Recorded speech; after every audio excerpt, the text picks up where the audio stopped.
Baik, selamat pagi semuanya. Salam sejahtera buat kita semua. Jadi pada pertemuan kali ini, yang merupakan pertemuan kedua ya dalam mata kuliah Kapita Selekta Statistika B. Pada hari ini kita akan membahas terkait jenis-jenis model dalam SEM atau Structural Equation Modeling.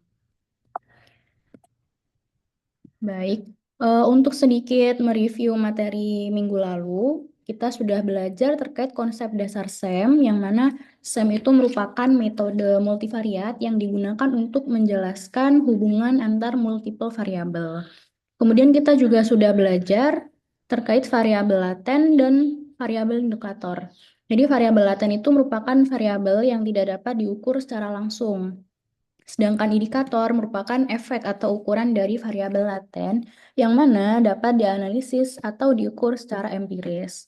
Nah, kita juga sudah belajar bahwa variabel laten itu ada dua bentuknya, yaitu variabel eksogen dan variabel endogen. Nah, selanjutnya, kenapa kita menggunakan SEM? Itu yang pertama, model yang dianalisis itu relatif rumit dan bertingkat. Jadi, tidak bisa dilakukan dengan regresi yang biasa, sehingga kita menggunakan SEM untuk mengatasi hal tersebut. Kemudian, selain itu, metode SEM juga dapat menguji hipotesis-hipotesis yang rumit dan bertingkat secara serempak, di mana hal tersebut tidak bisa dilakukan pada regresi. Dan masih banyak juga yang kemarin kita bahas. Nah, untuk minggu ini, sub CPMK yang ingin kita capai adalah mahasiswa mampu mengidentifikasi jenis-jenis model dalam SEM, termasuk model pengukuran atau measurement model dan model struktural. Baik, nah untuk materinya, jadi kita akan membahas terkait apa itu model struktural dan model pengukuran. Nah, langsung saja. Jadi dalam SEM itu ada dua bentuk model, yaitu model pengukuran dan model struktural.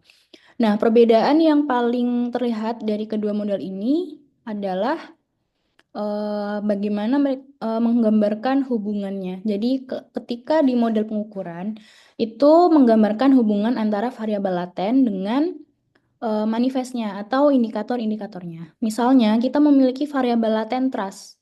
Di sini, variabel laten trust itu tidak dapat diukur secara langsung, melainkan itu diukur dari beberapa indikator yang membentuknya, yaitu di sini ada citra, ada care, dan ada jujur. Nah, di model pengukuran itu kita akan melihat bagaimana hubungan antara variabel laten trust ini dengan variabel manifestnya.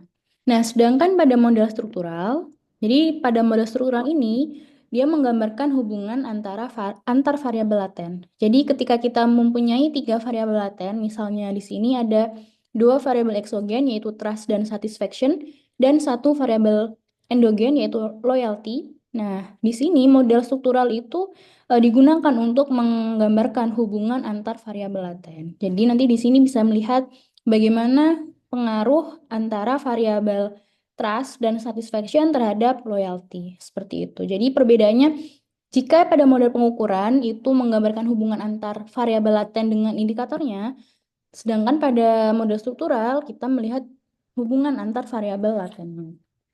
Nah, di sini ada beberapa simbol yang perlu kita ketahui dalam SEM. Jadi pertama ada kotak persegi panjang, itu tadi menggambarkan indikator ya. Sedangkan lingkaran atau elips besar itu melambangkan variabel laten atau variabel yang tak terukur. Kemudian ada lingkaran kecil itu untuk melambangkan errornya. Sedangkan anak panah satu arah itu melambangkan hubungan kausal. Sedangkan anak panah yang lengkung dan dua arah itu mengindikasikan adanya hubungan korelasi antara dua variabel. Dan terakhir ada anak panah dua arah atau anak panah berlawanan arah itu melambangkan dua variabel yang berhubungan timbal balik. Nah, selanjutnya kita akan belajar lebih dalam terkait apa itu model pengukuran. Nah, jadi di sini seperti yang sudah kita bahas di slide sebelumnya, bahwa model pengukuran adalah bagian dari model SEM yang menggambarkan hubungan antara variabel laten dengan indikator-indikatornya. Nah, pada contoh ya, seperti yang sudah dijelaskan tadi, misalnya variabel laten trust dengan tiga indikator. Jadi di sini ada muatan-muatan faktor atau faktor loading namanya. Itu yang menghubungkan variabel-variabel laten dengan indikator dan diberi label dengan huruf Yunani lambda. Jadi, saya mempunyai dua matrik lambda yang berbeda, yaitu satu matrik pada sisi X atau pada laten eksogen, dan matrik lainnya pada sisi Y. Nah, notasi lambda pada sisi X adalah lambda X, sedangkan pada sisi Y adalah lambda Y. Nah, di sini juga perlu diketahui bahwa model pengukuran dalam SEM itu bersifat kongenerik, di mana setiap indikator hanya berhubungan dengan satu variabel laten. Dan semua kovariasi di antara indikator adalah sebagai akibat dari hubungan antara variabel laten dengan indikatornya. Nah, di sini dalam simbol diagram lintasan itu dapat dilihat pada gambar berikut, di mana dengan memperhatikan anak panah yang keluar dari variabel laten menuju ke indikator-indikatornya, maka kita bisa mengartikan bahwa indikator merupakan efek atau refleksi dari variabel latennya.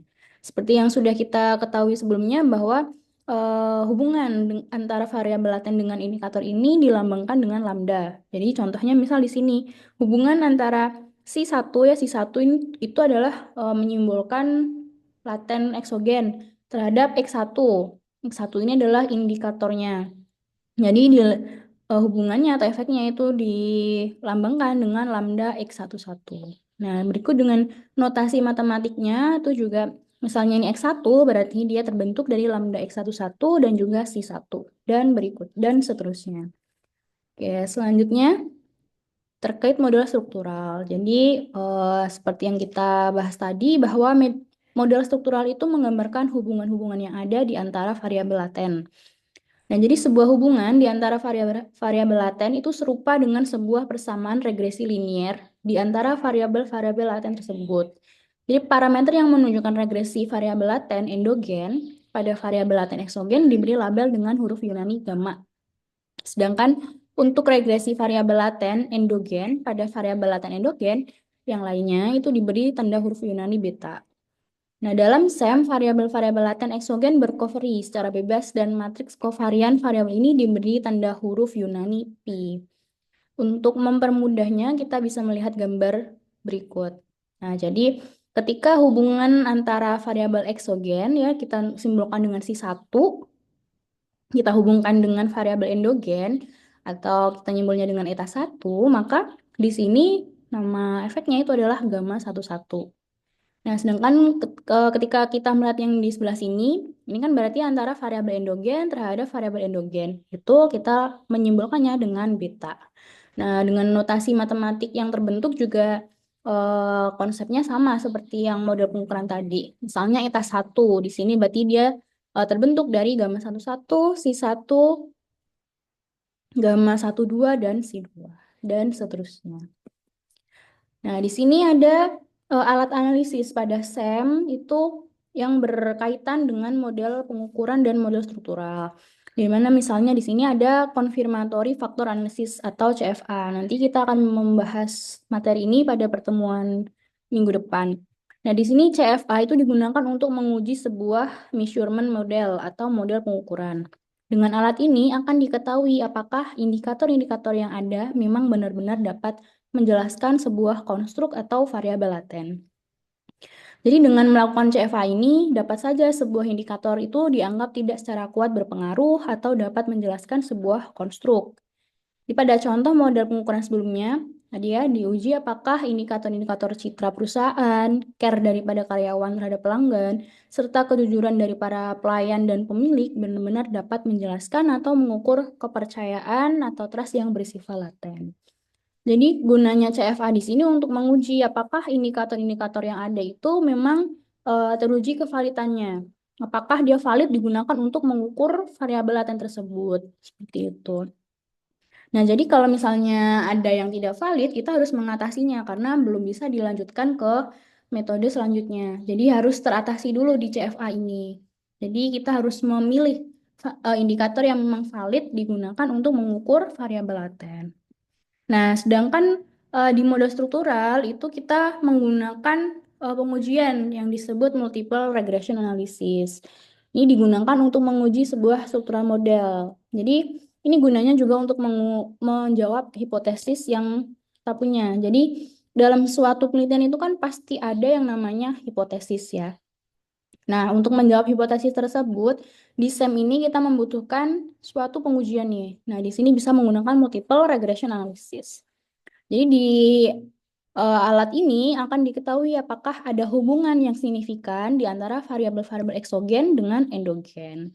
Jika ada hubungan, maka ini kita perlu menjawab seberapa kuat hubungan tersebut. Nah, pada contoh sebelumnya kita tadi memiliki 3 variabel laten ya, di mana 2 variabel eksogen yaitu trust dan loyalitas, dan 1 variabel endogen, eh, 2 variabel eksogen yaitu trust dan satisfaction, dan 1 variabel endogen yaitu loyalitas. Nah, dengan pengujian ini maka kita nanti akan bisa melihat variabel mana yang paling berpengaruh terhadap loyalitas, variabel mana yang korelasinya paling besar dengan loyalitas. Jadi ini konsepnya sama seperti uji T dan uji F ya. Uji F itu untuk yang serempak, sedangkan uji T nanti untuk melihat yang parsial. Nah, di sini di SEM juga ada konsep yang seperti itu. Nah, jadi selain regresi, alat analisis lain adalah korelasi dan covariance yang bertujuan untuk mengukur hubungan 2 variabel. Nah, selain variabel laten dan indikator, di SEM itu juga ada yang namanya variabel error. Memang pada sebuah model SEM, khususnya pada sebuah pengukuran indikator atau sebuah variabel laten, itu akan terdapat variabel error.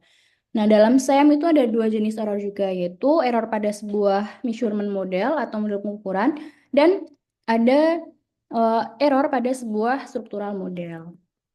Nah, error pada measurement model ini, jadi dia merupakan error yang terjadi pada saat model pengukuran. Jadi pada indikator itu selalu akan ada kesalahan atau error dalam pengukuran.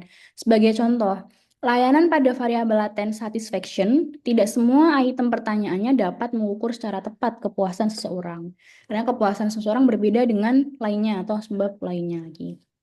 Jadi komponen kesalahan pengukuran yang berkaitan dengan indikator X diberi label dengan huruf Yunani delta, sedangkan yang berkaitan dengan variabel Y itu diberi label dengan huruf Yunani epsilon. Nah, untuk mempermudah pemahaman, kita bisa melihat dari diagram berikut. Jadi di sini kita memiliki variabel eksogen C1 dengan 3 indikatornya, yaitu X1, X2, dan X3. Nah, di sini ada error pada measurement model, itu maksudnya di sini. Jadi ada delta 1 menunjukkan error pada indikator 1, delta 2, dan ada delta 3. Jadi seperti pada model persamaan di regresi ya, itu kan kita di bawah belakang itu ada yang namanya error biasanya ya. Nah, di sini ada juga pada SEM itu dilambangkan dengan delta 1, delta 2, dan delta 3. Nah, pada struktural model itu juga dapat terjadi sebuah error. Jadi misalnya pada contoh sebelumnya, 2 variabel eksogen yaitu trust dan satisfaction itu tidaklah dapat menjelaskan semua hal pada variabel endogen loyalty. Akan ada kesalahan atau error saat melakukan prediksi pada variabel endogen. Error pada struktural model sering disebut dengan residual error atau disturbance terms, yang merefleksikan varians yang tidak dapat dijelaskan dalam variabel endogen yang disebabkan semua faktor yang tidak dapat diukur. Kesalahan struktural ini diberi label dengan huruf Yunani zeta. Nah, pada gambar ini kita bisa melihat bahwa di sini ya ada nih variabel endogen di sini, dia memiliki error pada struktur model yang dilambangkan dengan zeta 1. Kemudian yang di endogen ini juga ada error di zeta 2. Nah, berikut juga dengan model persamaannya. Maka dilihat di sini misal eta 1, berarti dia dibentuknya dari gamma 11 Si1, gamma 12 Si2, dan ditambah zeta 1 gitu. Sedangkan di eta 2 berarti terbentuknya dari beta 21, eta 1 ditambah zeta 2. Berikut juga dengan eta 3. Baik, ini merupakan referensi yang bisa dibaca-baca terkait dengan metode SEM. Jadi untuk materi selanjutnya akan kita bahas pada kesempatan berikutnya. Kurang dan lebihnya mohon maaf. Wassalamualaikum warahmatullahi wabarakatuh.